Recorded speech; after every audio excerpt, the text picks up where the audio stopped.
多人都問我點解結咗婚同埋有咗小朋友之後仲靚過以前？因為我揀啱咗方法咯。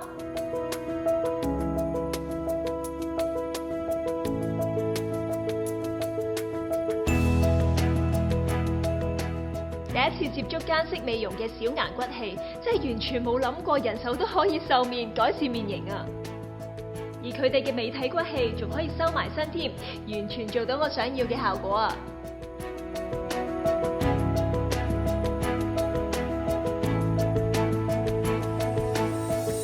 我覺得靚嘅定義係要有自信啦，有標緻嘅五官啦，立體嘅輪廓啦，同埋啱比例嘅身形。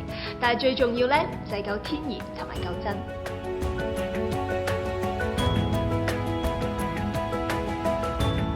因為做最真嘅自己，先至係最靚嘅自己。